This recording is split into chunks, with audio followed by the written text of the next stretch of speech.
O livro de Êxodo é o segundo livro da Bíblia. Ele dá seguimento ao enredo do livro anterior, Gênesis, que termina com o neto de Abraão, Jacó, levando sua numerosa família de 70 pessoas para o Egito. O 11º filho de Jacó, José, tinha se tornado vice-comandante do Egito. Ele salvou toda a sua família durante um período de fome. Faraó, o rei do Egito, ofereceu à família que fossem viver lá como um refúgio seguro. Por fim, Jacó morre no Egito, e assim como José e todos os seus irmãos. Cerca de 400 anos se passam e a história do Êxodo começa. O nome se refere ao evento que acontece na primeira metade do livro, o Êxodo de Israel do Egito. O livro tem uma segunda metade, que acontece no pé do Monte Sinai. Nesse vídeo vamos nos concentrar somente na primeira metade, quando séculos se passaram e Israel prosperou e se multiplicou e encheu a terra. Esse versículo é um eco deliberado da bênção que Deus deu a toda a humanidade no Jardim do Éden.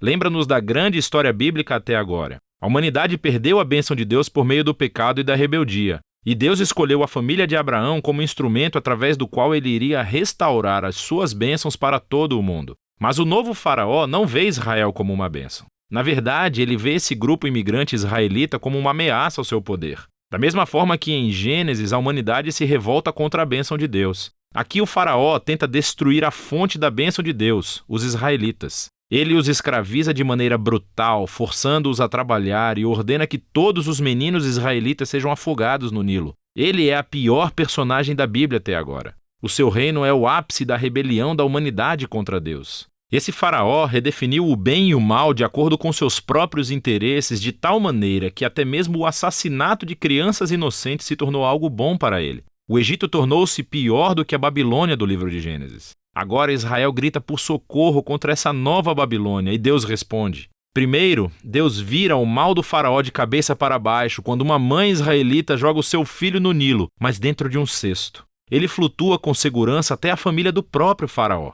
Ele é chamado de Moisés e ele cresce para tornar-se o homem que Deus usará para derrotar o mal do faraó. Na famosa história da sarça ardente, Deus aparece diante de Moisés e pede-lhe que vá até o faraó e ordene que libere os israelitas. Deus diz que sabe que o faraó vai resistir e por isso ele trará o seu julgamento sobre o Egito em forma de pragas. Deus também diz que ele vai endurecer o coração do faraó. E assim chegamos à próxima parte da história, o confronto entre Deus e faraó. O que significa quando Deus diz que vai endurecer o coração do faraó? É muito importante ler esse trecho da história atentamente e em sequência. No primeiro encontro de Moisés com faraó, sabemos somente que o coração do faraó endureceu. Não há nenhuma indicação de que Deus fez alguma coisa. Em resposta, Deus envia a primeira das 5 pragas, cada uma confrontando o faraó e um dos seus deuses egípcios. E em cada vez, Moisés oferece ao faraó uma chance para ser humilde e libertar os israelitas. Mas após cada praga, ficamos sabendo que o coração do faraó endureceu. Ele está fazendo isso por vontade própria. Eventualmente, é com a segunda das 5 pragas que começamos a escutar como Deus endureceu o coração de faraó. O propósito da história parece ser esse. Mesmo que Deus soubesse que faraó iria resistir à sua vontade, Deus ainda lhe deu a chance de fazer a coisa certa. No fim, a maldade do faraó chega a um ponto sem volta. O que quero dizer é que até os seus próprios conselheiros achavam que ele tinha enlouquecido. E é nesse ponto que Deus assume o comando e usa a maldade do faraó para o seu próprio objetivo de redenção. Deus atrai o faraó para a sua própria destruição enquanto salva o seu povo, que é o que acontece em seguida. Com a praga final, é a noite da Páscoa. Deus vira o jogo sobre o faraó. Assim como ele matou os filhos dos israelitas, Deus matará os primogênitos do Egito com uma praga final. Ao contrário do faraó, Deus fornece uma forma de escape por meio do sangue do cordeiro. Aqui, a história para e vemos em detalhes o ritual israelita anual da Páscoa. Na noite anterior à fuga de Israel do Egito, eles sacrificaram um cordeiro imaculado e usaram seu sangue para pintar os batentes das portas de suas casas. Quando a praga divina chegou ao Egito, as casas cobertas com o sangue do cordeiro foram puladas e o filho foi poupado. Desde então, todos os israelitas reencenam aquela noite para lembrar e celebrar a justiça e misericórdia de Deus.